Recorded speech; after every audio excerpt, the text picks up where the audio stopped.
जो पीडीए वाले घबराए हुए हैं वो इसलिए घबराए हुए हैं, पीडीए के नारे से उनके पेट में दर्द हो रहा है। कोई घबरा तो नहीं रहा यहाँ पर, मंच वाले तो नहीं घबरा रहे हैं। मुझे लगता है कोई मंच पे घबराने वाला बैठा हुआ है। सरकार आती है जाती है, किसी के बाप की जागीर नहीं है।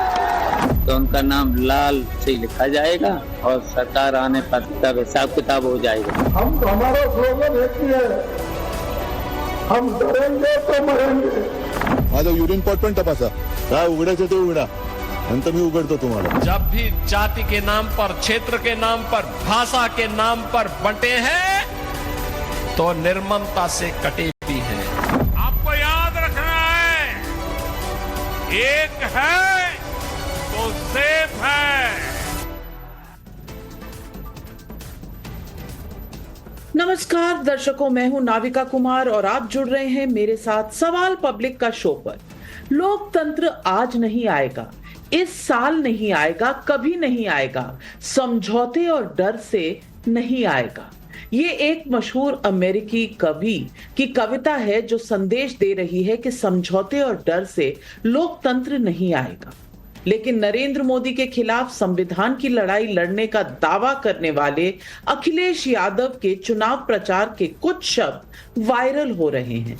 2 दिन पहले अपने उम्मीदवारों से पूछ रहे थे, कोई घबरा तो नहीं रहा है यहाँ पर?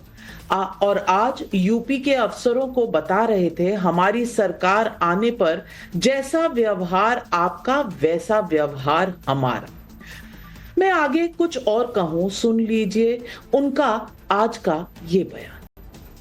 सोचिए कितना अन्याय हुआ है, जेल भेजने से लेकर के दूसरी जेल भेज देने का। और मैं आपसे कहना चाहता हूं, वो तो कानपुर में ही रखते विधायक जी को, लेकिन क्योंकि मैं मिलने आ गया था विधायक जी से, इसलिए उन्होंने यहां से महाराजगंज भेज दिया। मैं आप सबको कह के जा रहा हूं, उन अधिकारियों को भी कहता हूं कि जिन्होंने ये फैसला लिया है, जब सरकार बदलेगी तो फैसले वैसे ही लिए जाएंगे, जैसा व्यवहार आपका है वैसा ही व्यवहार हमारा होगा। आपका अगर प्यार का व्यवहार है तो हमारा भी प्यार का व्यवहार रहेगा।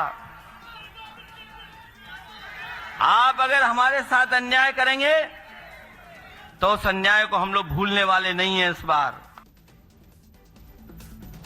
ये शब्द कानपुर के सीसामऊ में कहे गए हैं, जहां अखिलेश के विधायक रहे इरफान सोलंकी को एमपी एमएलए कोर्ट से सजा के बाद चुनाव कराया जा रहा है।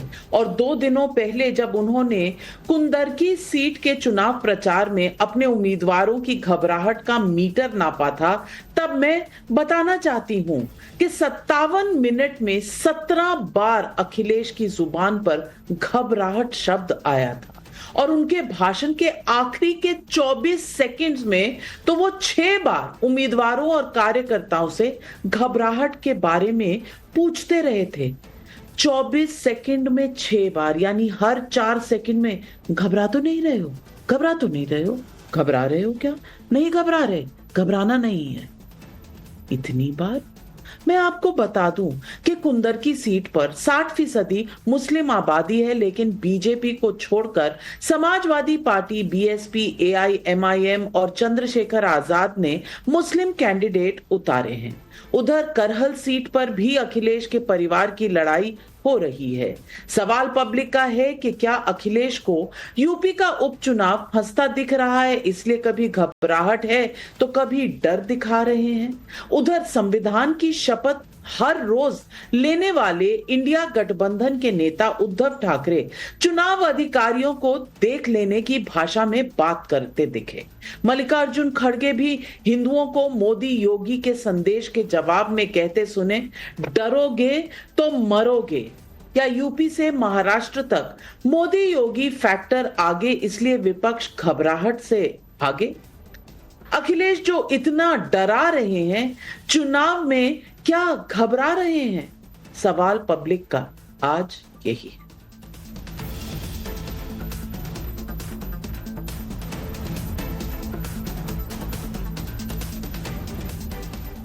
यूपी में 9 सीटों पर चुनाव हो रहा है और अखिलेश यादव और योगी आदित्यनाथ दोनों के लिए ये बड़ा मौका है।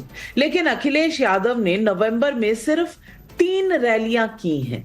आज यानी 13 नवंबर को सीसामऊ में, 11 नवंबर को मुरादाबाद के कुंदरकी में, इसके पहले 5 नवंबर को गाजियाबाद में। इसके उलट योगी आदित्यनाथ यूपी से लेकर झारखंड और महाराष्ट्र तक बटेंगे तो कटेंगे और एक है तो सेफ है के नारे पर आक्रामक हैं। उन्होंने तीनों राज्यों में कम से कम 26 जनसभाएं की हैं। मैं इस पर कोई टिप्पणी नहीं करूंगी कि चुनाव में किसकी रणनीति क्या है, कौन आगे है, कौन पीछे है, लेकिन जनता के बीच क्या वायरल हो रहा ये जरूर बताऊंगी।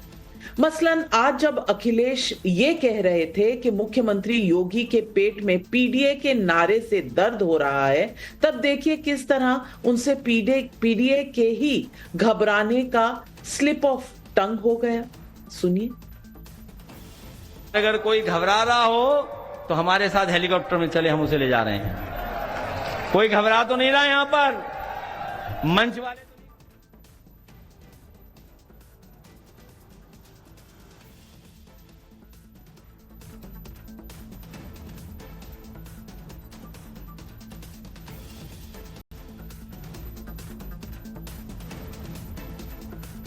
चलिए, आज तो अखिलेश बोलते बोलते बोल गए, लेकिन कुंदरकी में बार बार अपने कार्यकर्ताओं से कह रहे थे, घबरा तो नहीं रहे। सुनिए ये भी बयान उनका। अगर कोई घबरा रहा हो तो हमारे साथ हेलीकॉप्टर में चले, हम उसे ले जा रहे हैं। कोई घबरा तो नहीं रहा यहां पर, मंच वाले तो नहीं घबरा रहे हैं। मुझे लगता है कोई मंच पे घबराने वाला बैठा हुआ है। तो कोई घबराने वाला तो नहीं है। ये कोई इसलिए नहीं घबराएंगे, अगर घबरा गए तो टिकट नहीं मिलेगी इनको। अगर इन्होंने अधिकारियों से सांठ-गांठ की, मैं कह रहा हूं अभी किसी अधिकारियों से सांठ-गांठ मत करना, कोई दोस्ती नहीं है। ये कोई गड़बड़ तो नहीं कर दोगे? कोई है तो नहीं ऐसा जो मिला हुआ हो अधिकारियों से? आपने सुना, अखिलेश ही अपने कार्यकर्ताओं से कह रहे हैं कोई घबरा तो नहीं रहा, कोई अधिकारियों से मिला तो नहीं हुआ। उधर अखिलेश यादव के साथ साथ शिवपाल यादव ही अफसरों को यह भी बता रहे हैं कि लाल स्याही से नाम डायरी में लिख लिया गया है, सरकार बनने पर सबका हिसाब किताब होगा। इस बीच चुनाव आयोग के अधिकारियों ने जब महाराष्ट्र में उद्धव ठाकरे से लेकर एकनाथ शिंदे, देवेंद्र फडणवीस, अजीत पवार और नितिन गडकरी के हेलीकॉप्टर की जांच की, क्योंकि यह सामान्य चुनाव प्रक्रिया है, तो सिर्फ उद्धव ठाकरे ही चुनाव आयोग के अधिकारियों से उनका आई कार्ड, उनका अपॉइंटमेंट लेटर चेक करते और उनका अपॉइंटमेंट लेटर मांगते क्यों दिखे? क्यों डरा रहे थे? सुनिए। हम हा व्हिडिओ मी रिलीज करतोय, ठीक आहे? तपासा बॅग मध्ये रिकव्हरी, माझा युरिन पॉट पण तपासा जरा बाजूला। ए बीच में मत आओ।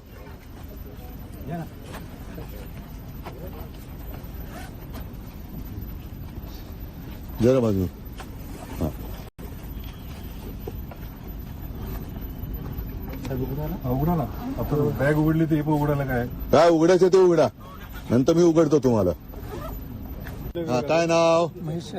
हा, महेश शालिनी, कुठले? जिल्हा परिषद बांधकाम, जिल्हा परिषद। अपॉइंटमेंट लेटर कुठे तुमचं? दाखवा।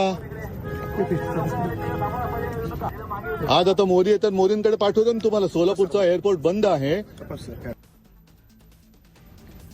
तो आज सवाल पूछ रही है पब्लिक का सवाल नंबर 1, अखिलेश यादव की घबराहट और अफसरों को उनका अल्टीमेटम, क्या यूपी चुनाव उन्हें हंसता दिख रहा है? जुबान पर संविधान लेकिन अफसर को उनकी ड्यूटी पर डांटना। क्या अखिलेश उद्धव जैसे नेता चुनाव में हंगामा खड़ा करना चाहते हैं? हिंदुओं को मोदी और योगी के स्पष्ट संदेश के आगे क्या विपक्ष हताश नजर आ रहा है?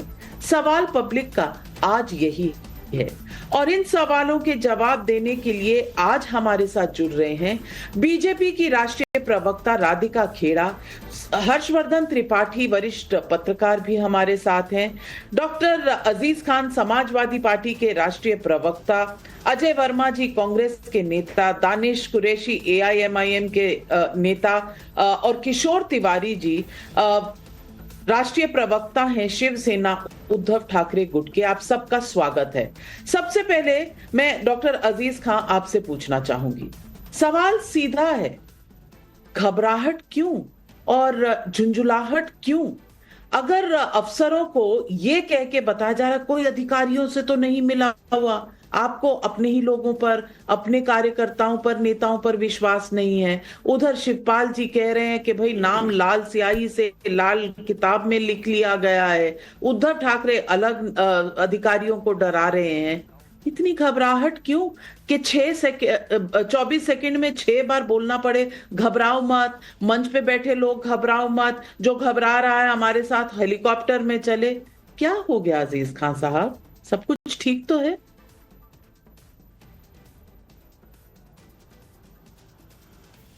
देखिए नाविका जी, आपने मेरे ख्याल से इस क्लिप को कई बार दिखाया है और बार बार घबराहट की बात, मुझे लग रहा है कि हर नेता अपने कार्यकर्ता को उत्साहित करता है और उसका मनोबल बढ़ाता है, और मुझे लग रहा है मेरे नेता माननीय अखिलेश यादव अपने कार्यकर्ताओं का उत्साह बढ़ा रहे थे और हर नेता करता है, इसमें कोई बुरी बात नहीं है, एक बात। लेकिन दूसरी बात, अभी जो आपने कहा कि अधिकारियों को डरा रहे हैं और साहब घबराने की बात कर रहे हैं, एक बात आप समझिए कि यही उत्तर प्रदेश है, जिस तरह आप समझिए कि BDC का चुनाव था, जिला पंचायत का चुनाव था, तमाम नगर निगम का चुनाव था, यही बीजेपी है। किस तरह जो अधिकारी था वो बीजेपी का कार्यकर्ता के हैसियत से काम कर रहा था, किस तरह काम कर रहा था। और हमारे यहां यही उत्तर प्रदेश में कई अधिकारी, कई DM, कई SP, तो आप समझिए कि किस तरह बीजेपी की मदद कर रहे थे। तो आज अगर नेता हमारे इस बात को कह रहे हैं कि डरना नहीं है, क्योंकि जो अधिकारी है वो अधिकारी कहीं ना कहीं आपको प्रताड़ित करेगा, आपको परेशान करेगा, लेकिन आपको परेशान नहीं होना, क्योंकि बीजेपी को यह पता है कि उत्तर प्रदेश में इसने कोई काम नहीं किया। आज उत्तर प्रदेश में, यही उत्तर प्रदेश है, UP PSC का एग्जाम का जो स्टूडेंट है वो किस तरह उस पर लाठियां भाजी जा रही हैं, किस तरह उसे मारा पीटा जा रहा है। RO ARO का जो स्टूडेंट है किस तरह वो सड़कों पर है, ये पता है, ये सबको पता है कि एक एक शख्स, चाहे वो किसान हो, नौजवान हो, छात्र हो, वो सब प्रताड़ित है, सब पीड़ित है, क्योंकि सब परेशान है। और बीजेपी को पता है कि अब बीजेपी को कोई वोट देने वाला नहीं है, उसके पास सिर्फ एक ही हथकंडा है कि किसी तरह प्रताड़ित करो, डराओ धमकाओ और डरा धमका करके वोट को ले लो। इसलिए हमारे नेता अपने कार्यकर्ताओं का मनोबल बढ़ा रहे, एक बात। दूसरी बात, आप बताइए ना, अगर यही उत्तर प्रदेश के माननीय मुख्यमंत्री योगी जी हैं, जब महाराष्ट्र में जाते हैं तो पता नहीं कौन कौन से नारे की बात करते, हिंदू और मुसलमान, झारखंड में जाते पता नहीं क्या क्या बात करते। वाकई में अगर आपने उत्तर प्रदेश में काम किया है तो आप UP मॉडल की बात क्यों नहीं करते हैं? यही माननीय मोदी जी हैं, गुजरात से जब निकले थे बाहर तो गुजरात मॉडल की बात करते थे, लेकिन वो कई मॉडल तो अब कहां रहा अजीज खान साहब? आप तो चुनाव नेताओं के खिलाफ लड़ ही नहीं रहे, आप तो अधिकारियों के खिलाफ लड़ाई कर रहे हैं। अब ये कौन सा लोकतंत्र है जहां अधिकारियों को धमकी दी जा रही है? धमकी वाला लोकतंत्र मैंने पहली बार देखा है। और जो लोग लोकतंत्र को बचाने की बात करते थे, संविधान की बात करते थे, वो संवैधानिक पदों पर बैठे हुए लोगों को आजकल डरा धमका रहे हैं। राधिका खेड़ा जी, आप क्या दिखा रही थी? आप क्या दिखा रही थी? जवाब दीजिए। अजीज खान साहब कह रहे हैं कि आप धमकी से चुनाव जीतती हैं। फिलहाल तो मैं अंगूर लाई हूं इनके लिए। वो कहावत सुनी है ना आपने, अंगूर खट्टे हैं, ये वही वाले खट्टे अंगूर लाई हूं इनके लिए, क्योंकि आज साक्षात मैंने वो कहावत सच होती आपके चैनल पे देख ली है इनके बयान पे। देखिए 57 मिनट की स्पीच में अखिलेश यादव जी ने 17 बार घबराहट बोला, 11 बार अन्याय बोला और 9 बार डर का जिक्र किया। और ये छोड़िए, ये आंकड़े जो है ना, इनके टूटले हौसले और हार की बौखलाहट का प्रमाण तो है, लेकिन शक इनको अपने ही कैंडिडेट पे हो रहा है। अपने ही कैंडिडेट से अपने ही कार्यकर्ता को बोल रहे, अरे डर तो नहीं रहे? क्या समाजवादी पार्टी का कैंडिडेट, क्या समाजवादी का पार्टी का कार्यकर्ता इतना डरपोक है? क्या इतना ही बेगुजरा है कि वो बिक जाएगा और मिल जाएगा किसी और के साथ? आपको अपनों पे ही विश्वास नहीं है तो आप कैसे विश्वास रखते हैं कि प्रदेश की जनता आप पे विश्वास करेगी, जिसको स्वयं के अपनों पे ही भरोसा नहीं है? और लगातार चुनाव आयोग के ऊपर सवाल उठाना, कभी किसी और पे उठाना, इसीलिए मैं ये बार बार खट्टे अंगूर दिखा रही थी, क्योंकि अपनी कमियों को देखिए। आप लोग ये बात भली भांति जानते हैं कि एक बार आप लोगों का तुक्का चल गया, काट की हांडी बार बार नहीं चलती, ये भली भांति अखिलेश यादव जानते हैं। एक बार उन्होंने फेक नैरेटिव चला दिया, संविधान खतरे में है, मुसलमान खतरे में है, कोई काम नहीं हुआ। लेकिन असलियत अंदर से वो जानते हैं कि मोदी जी का काम हो और योगी जी की नीतियां हो, उत्तर प्रदेश जैसे आगे बढ़ रहा है, एक बार काट की हांडी जो चढ़ गई दोबारा वो काम नहीं हो पाएगा। उनको दिखाई दे रही है अपनी हार, क्योंकि हरियाणा का एग्जाम्पल उनके पास है। इसीलिए इस डर के माने उन्होंने पैरासाइट को ही साइड कर दिया कि कहीं गलती से राहुल गांधी का खामियाजा इनको ना भुगतना पड़ जाए। वो हमने देख लिया चुनावी टिकटों में। लेकिन ये डर क्यों है और ये धमकी क्यों है, ये जनता पूछ रही है। और किशोर तिवारी जी, मैं आपसे पूछूंगी, बाप रे, मैं ही डर गई थी। उद्धव ठाकरे जी को इतना गुस्सा आया था, अधिकारियों पर चेकिंग कर रहे थे, भाई सबकी करते हैं, आपकी भी कर ली, लेकिन आप आई कार्ड दिखा दो, अपॉइंटमेंट लेटर दिखा दो। जैसे मुझसे आप मांगेंगे अपॉइंटमेंट लेटर, तो 19 साल पहले टाइम्स नाउ ज्वाइन किया था, अभी तो ढूंढने में भी समय लगेगा। आप वहां धमका रहे हैं लोगों को। ये धमकाने की पॉलिटिक्स, ये धमकाने वाला लोकतंत्र कहाँ से आया? और जो संविधान को बचाने चले थे, वो आज संविधान वालों को ही इस तरह से धमकाएंगे तो देश कैसे चलेगा? क्या हो गया किशोर तिवारी जी? चेकिंग ही थी ना, अफसरों ने की, डर किस बात का? एक बात मैं कि जब उद्धव जी ने कहा कि आपने एकनाथ शिंदे की बैग चेक की क्या, देवेंद्र की क्या, अजीत पवार की, तो उन्होंने आज सबकी चेक करके बता दी कि भाई हम उनकी भी चेक करते। लेकिन मुझे है ना बड़ी आपत्ति है, जो लोग खुद महाराष्ट्र को लूट रहे हैं उनकी बैग चेक करके क्या करूं। और दूसरा, महाराष्ट्र में उद्धव ठाकरे की बैग वगैरह चेक करना, ये राजीव कुमार को मैं बता देता हूं कि हम लोग है ना उखाड़ देते हैं। हाँ, तुमको ये याद रखना चाहिए। मैंने कल ही बताया था कि ये राधिका खेड़ा वगैरह तो अंगूर के बहाने वो क्या बता रही थी मुझे मालूम नहीं, शायद इंपोर्टेड अंगूर होंगे जो जाम के तरीके लग रहे थे। तो मुझे एक बताना है कि महाराष्ट्र के अंदर सारा चुनाव एक तरफा हो गया है, और एक तरफ तो अडानी के पैसे चल रहे हैं और अडानी के चैप्टर को कोई रोक नहीं रहा है। दूसरी तरफ हमारे एक नेता को प्रचार करने से रोका जा रहा है। एक ही दिन में 4 बार उनका चैप्टर चेक किया गया, उन्हें डिले किया गया, 2 बार उनकी सभाएं कैंसिल हो गई। मैं अभी बता रहा हूं, नाविका जी जो सुन रहा है वो रोज सुन ले, यही अफसर है, सरकार हमारी आ रही है। हाँ, इनको बोलना कि ज्यादा वफादारी ना बताए। मैं समझ सकता हूँ कि राजू जी हमारे पेरोल पर है वो बीजेपी के, लेकिन ये महाराष्ट्र के जो अफसर है जो इतनी वफादारी बता रहे हैं, बाप रे बाप, उनको धमकी मुझे भी धमकी दे रहे हैं आप, नेशनल टेलीविजन पर धमकी दे रहे हैं आप किशोर तिवारी जी, उखाड़ देंगे, आप आ जाएंगे तो क्या करें? अधिकारी सारे निकाल देंगे, सारे शिव सैनिक भर देंगे सरकारों में, क्या ऐसे? ये किस तरह की धमकी है? नेशनल टीवी पे आप धमकी दे रहे हैं। और नाविका जी, हाँ, ये है ना, शिवसेना को आपने देखा ही नहीं। ये हमारी जो उद्धव जी बोल रहे थे ना, वो विनम्र भाषा थी। वहां 1 लाख शिवसैनिक थे, उखाड़ के फेंक देते थे सबको। ये इलेक्शन कमीशन को लग क्या रहा है? बाप रे, ये क्या कह रहे हैं आप? ये संवैधानिक है, ये संवैधानिक है, ये आपके हिसाब से संविधान ऐसे चलता है?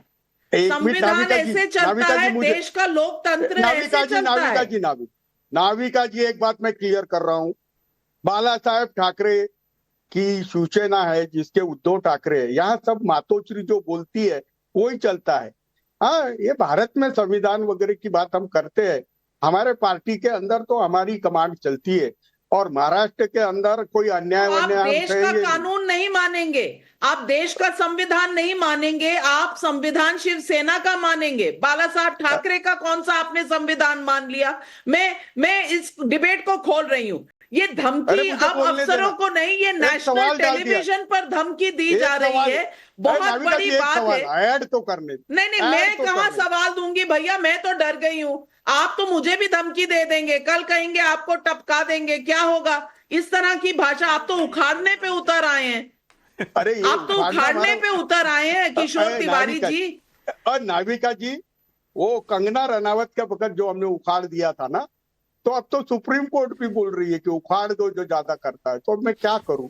हाँ, और महाराष्ट्र के अंदर आपको सुप्रीम कोर्ट की संरक्षण में ये कह रहे हैं, ये दिखाने की देश की जनता को बेवकूफ मत समझिए। किशोर तिवारी जी, जिस तरह से आज आपने धमकी दी है, लोकतंत्र कहां जा रहा है, इस पर बहस बहुत बड़ी है। ये धमकी का लोकतंत्र, हर्षवर्धन त्रिपाठी, आज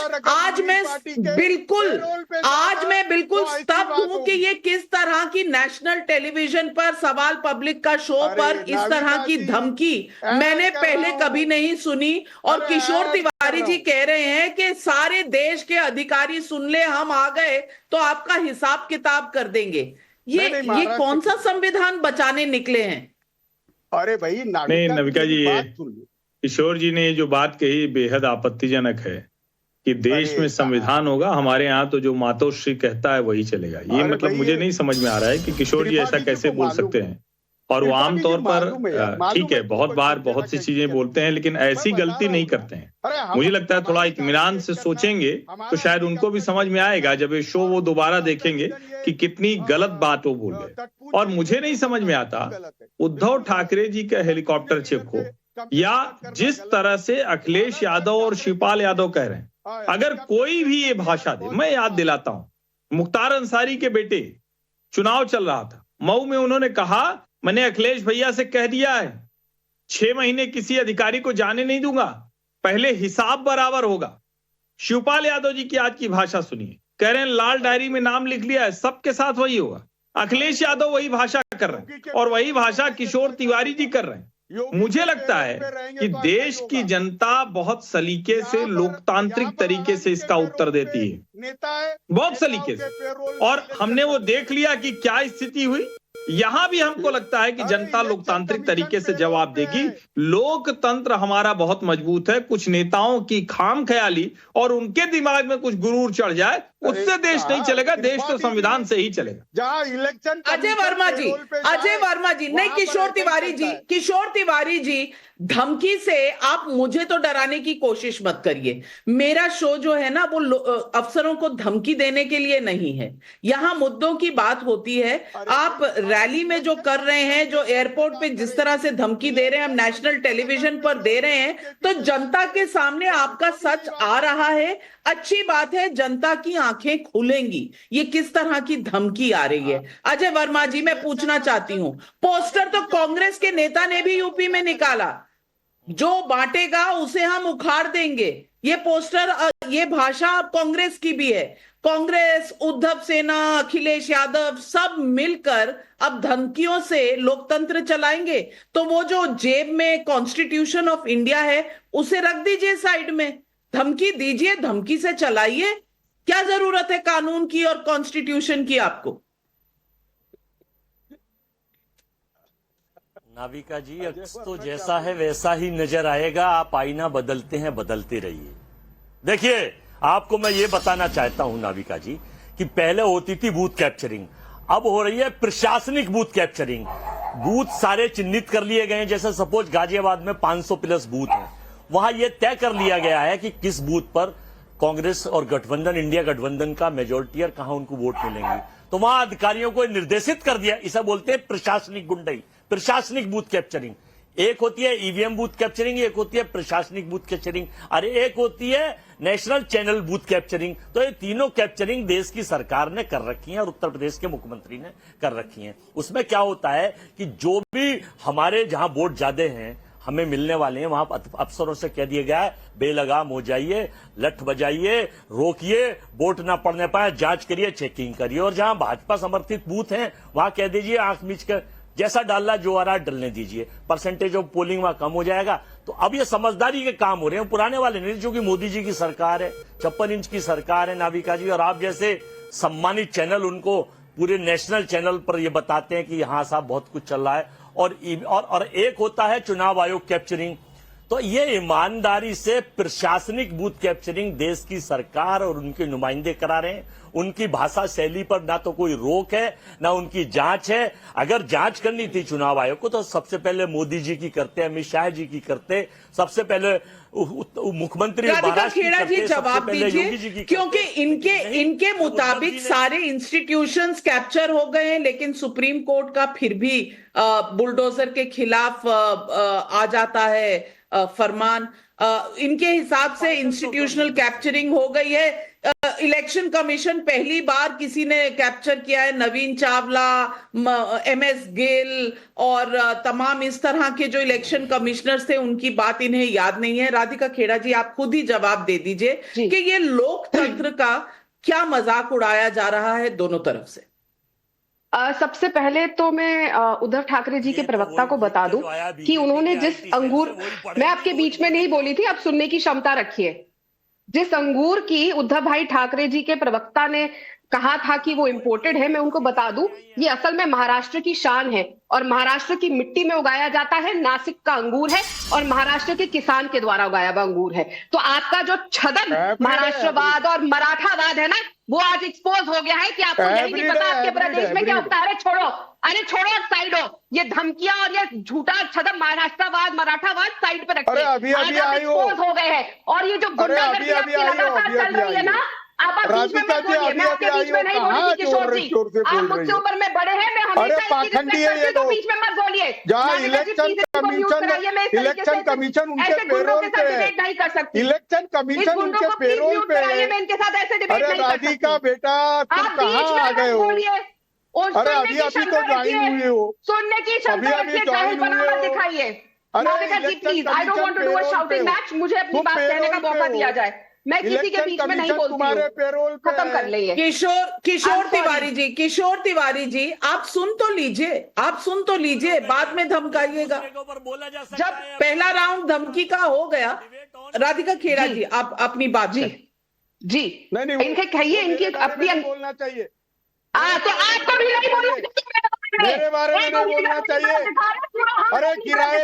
अरे भाई किराए के प्रवक्ता ने मेरे खिलाफ नहीं बोलना चाहिए।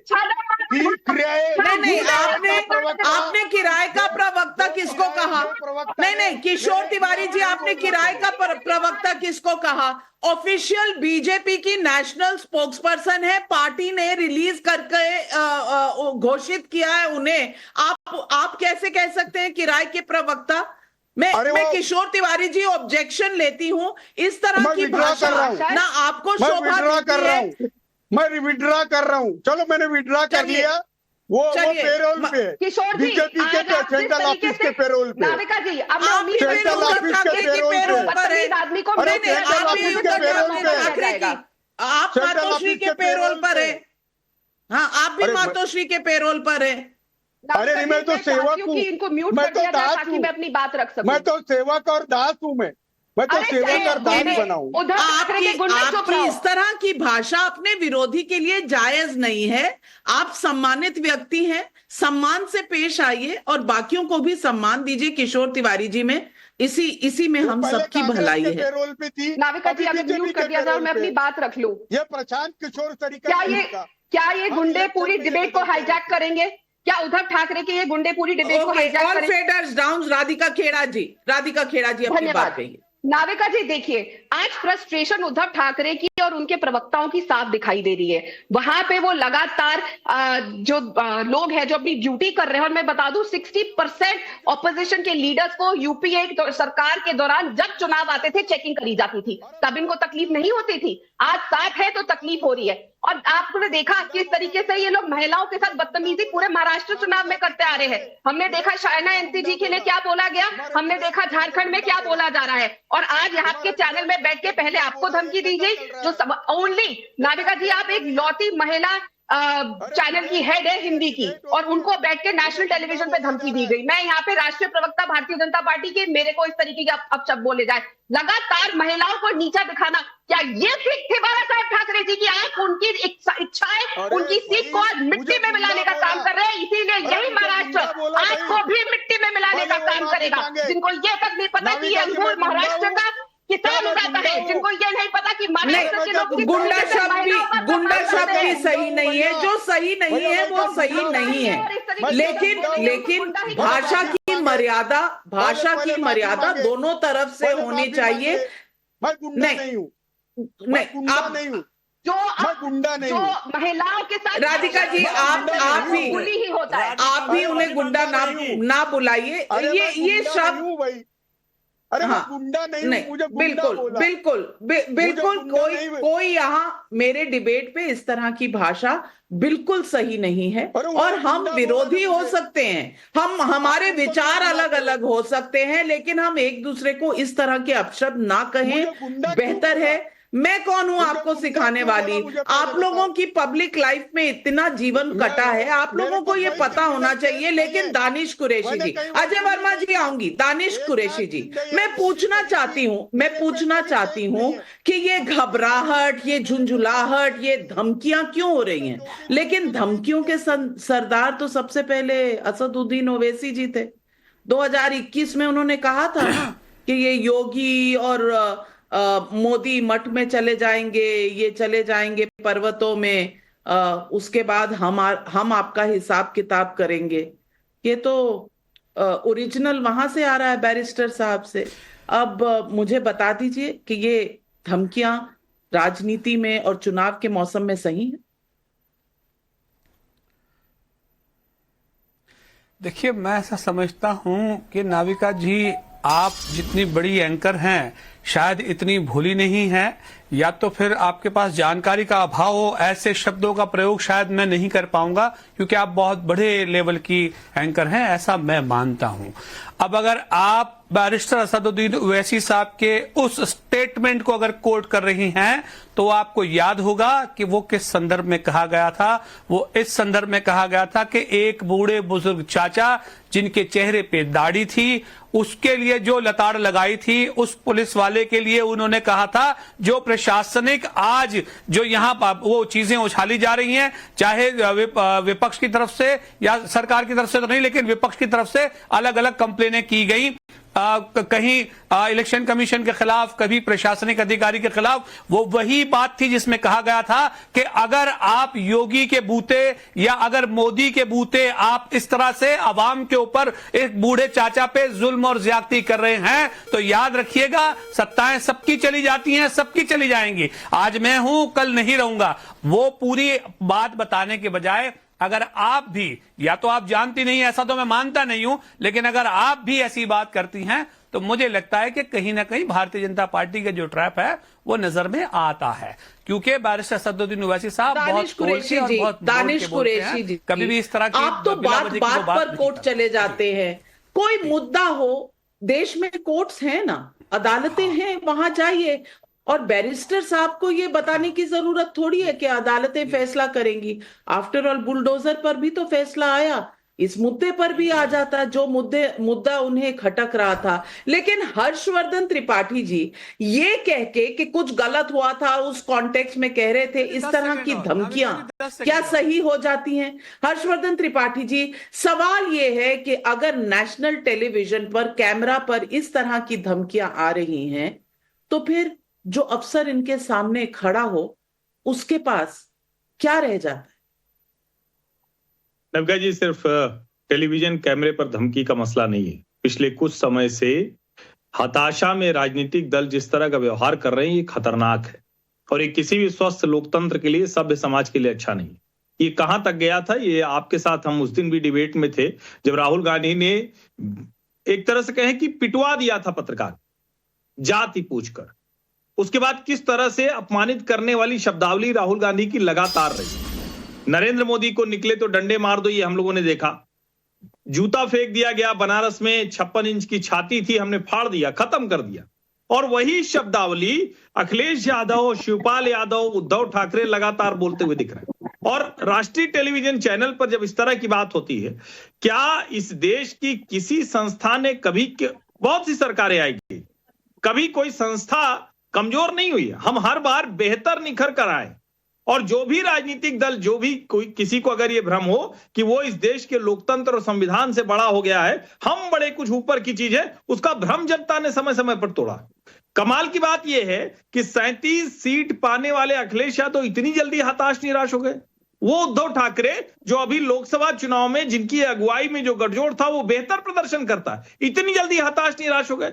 क्या इन लोगों का जितना भी मोमेंटम था वो सिर्फ कुछ आंकड़ों तक होता है? उस आंकड़ों को भी सहेज नहीं रख पाते? क्या हरियाणा की एक हार ने राहुल गांधी सहित पूरे विपक्ष का मनोबल तोड़ दिया है? क्या इनको साफ दिख रहा है कि महाराष्ट्र और झारखंड इनके लिए बहुत खराब होने जा रहा है?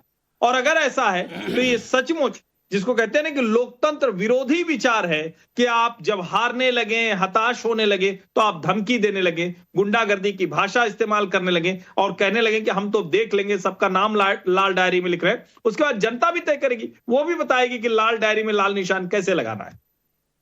मैं आज पब्लिक के बहुत से सवाल आ रहे हैं। सवाल कुछ तो ये है कि इतनी घबराहट क्यों? 9 सीटों में 37 सीट लोकसभा में जीतने के बाद 9 सीटें क्या है, जीत जाएंगे आप अजीज खान साहब। लेकिन सवाल आपके लिए अरविंद गुप्ता ग्वालियर से पूछ रहे हैं, अफसरों को अखिलेश के अल्टीमेटम के बाद मुझे एक लाइन याद आ गई, खड़क सिंह के खड़कने से खड़कती थी खिड़कियां और अब खिड़कियों के खड़कने से खड़कते हैं खड़क सिंह।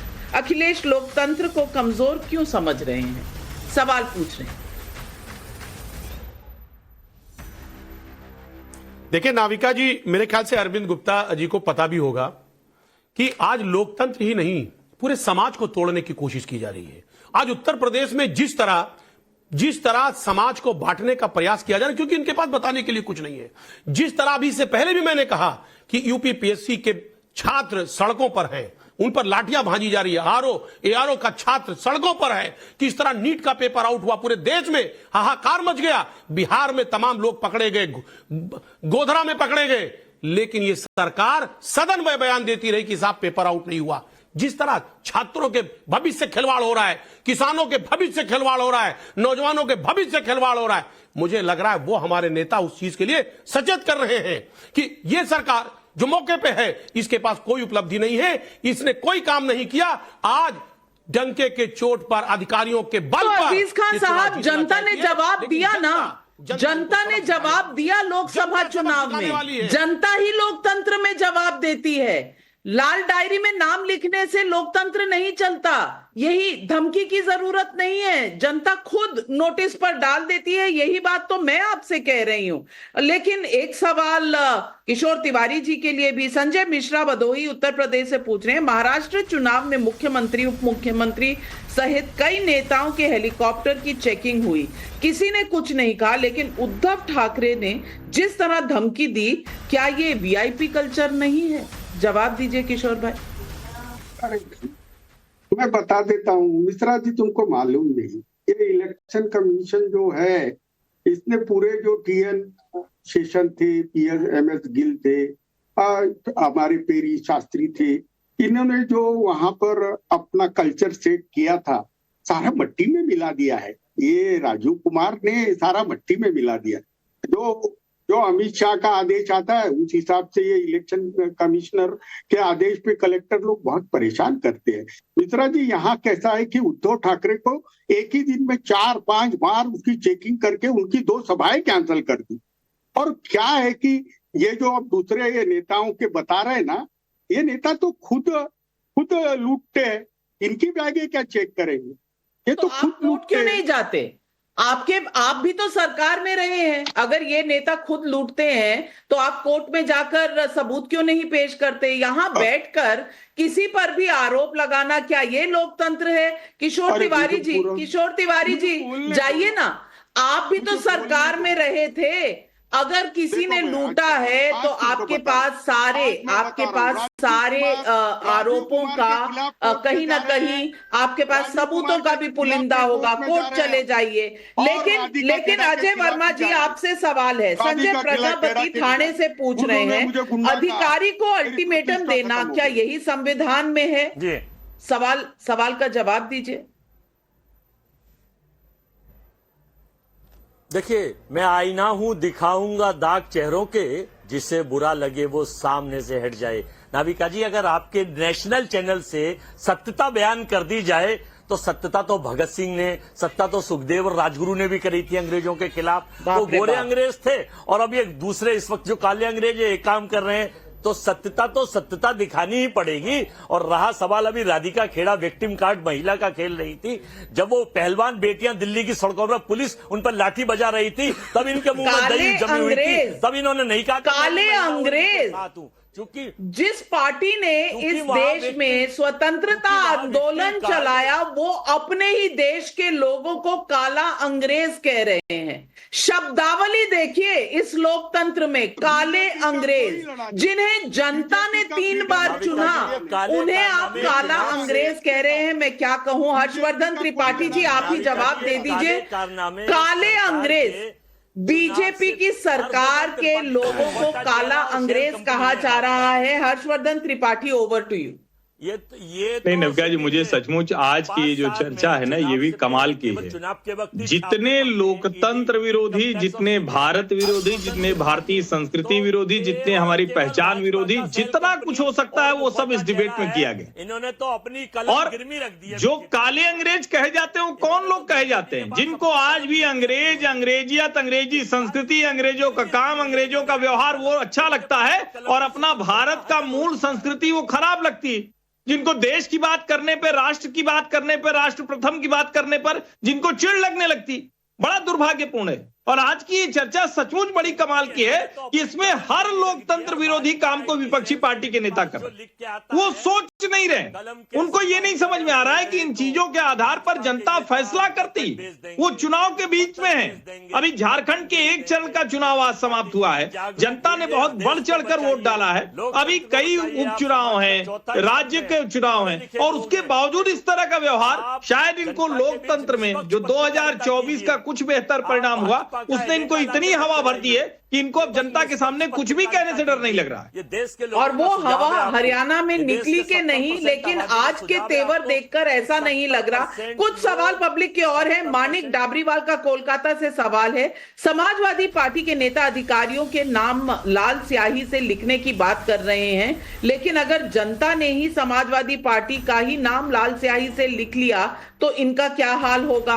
नवीन अग्रवाल पुणे से सवाल पूछ रहे हैं, अजीज खान साहब से पूछिए कि पक्षपात करने वाले अधिकारियों की लिस्ट कोर्ट में सबमिट करके सस्पेंड क्यों नहीं करवाते, या फिर आरोप सच्चे ही नहीं हैं? कान्हा शर्मा मथुरा से पूछ रहे हैं, उद्धव ठाकरे अभी से सरकारी अफसरों को धमका रहे हैं, लेकिन सनातन पर बुरा भला कहने वालों को कभी धमकाने की हिम्मत क्यों नहीं कर पाते? रेवंत राम बिश्नोई का जोधपुर से सवाल है, प्रधानमंत्री मोदी ने कहा है कि उद्धव एमवीए के नेताओं से बाला साहेब की तारीफ करके दिखाएं। क्या उद्धव को यह चैलेंज स्वीकार है? पहले अजीज खान साहब जवाब दीजिए। राधिका जी आ रही। देखिए नाविका जी, उस लाल डायरी में जनता ने नाम लिख लिया है कि 9 के 9 सीट उत्तर प्रदेश में हराने हैं और महाराष्ट्र में एमबीए की सरकार बनानी है। इस बात को समझिए। और झारखंड में इंडिया गठबंधन को जीतना है। ये लोगों ने, जनता ने लाल डायरी में मेंशन कर दिया इस बात को। और यही घबराहट है कि आज तमाम तरीके के नारे गढ़े जा रहे हैं और वो नारे काम नहीं आ रहे। इसलिए काम नहीं आ रहे क्योंकि जनता इस बात को जानती है कि उसको नौकरी चाहिए, उसको काम चाहिए, उसका रोजगार जो खत्म कर दिया है बीजेपी ने, वो रोजगार वापस चाहिए। और कौन ला सकता है इसको? सिर्फ इंडिया गठबंधन। और इसलिए इंडिया गठबंधन को कहीं ना कहीं बड़ा भरोसा इंडिया गठबंधन पर यहां की जनता को। इसलिए लाल डायरी में जनता ने पूरी तरह से इनके सारे काले कारनामों को लिख लिया है। एक बात आप समझिए, पूरी बात। दूसरी बात समझ लीजिए आप कि अभी बार नहीं, जिक्र हो रहा समय कम है, महाराष्ट्र में समय कम है। राधिका खेड़ा जी, अगर लाल डायरी में बीजेपी का नाम लिख ही लिया है जनता ने, तो अखिलेश जी इतना घबराए हुए क्यों हैं, इतनी घबराहट क्यों है, और उद्धव ठाकरे जी इतनी धमकी क्यों दे रहे हैं? देखिए, हरियाणा के इलेक्शन ने सबको डरा दिया है। और हाँ, लोकसभा के भी जो नतीजे आए थे उसके बाद थोड़ा डर था, वो एकदम घबराहट, डर सब कुछ इकट्ठा हो गया हरियाणा के नतीजों के बाद। इनको समझ नहीं आ रहा कि ये क्या करे, क्योंकि सच्चाई ये है, ये जो बार बार मुद्दे गिनवा रहे हैं, अगर नौकरियां नहीं होती, अगर देश बर्बाद हो रहा होता, तो बार बार क्या मोदी जी प्रधानमंत्री बनते, और क्या हम एक रिकॉर्ड कायम करते हरियाणा में। लेकिन मैं 10 सेकंड लूंगी नाविका जी, आज की बहस को मैं 4 पंक्तियों में कहना चाहती हूँ। बहस में मुद्दों की बात नहीं कर पाते, बस झूठ और अफवाहें लेकर आते, व्यक्तिगत हमलों से जो खुद को छुपाते, वो विपक्ष के प्रवक्ता कहलाते, तथ्यों से डरकर चीखने लगे हैं, सच सुनते ही आपस खोने लगे हैं। जब तर्क खत्म हो जाए तो क्या करे, व्यक्तिगत हमले पर उतर आए। तो ये आज की इनकी डिबेट का, इनके नेताओं का और इन लोगों का ये हाल हो चुका है। कभी ये योगी जी पर व्यक्तिगत हमला करते हैं, खड़गे और साहब, आगे फैसला जनता का है, क्योंकि पब्लिक है, ये सब जानती है। लेकिन आज इस डिबेट में कितनी धमकी और किस तरह के शब्द इस्तेमाल हुए, इसका विवेक क्या है, इसका मैसेज क्या है, ये जनता खुद तय करेगी। आज बस इतना ही। मैं अपने तमाम पैनलिस्ट और दर्शकों आपको धन्यवाद देती हूं। नमस्कार।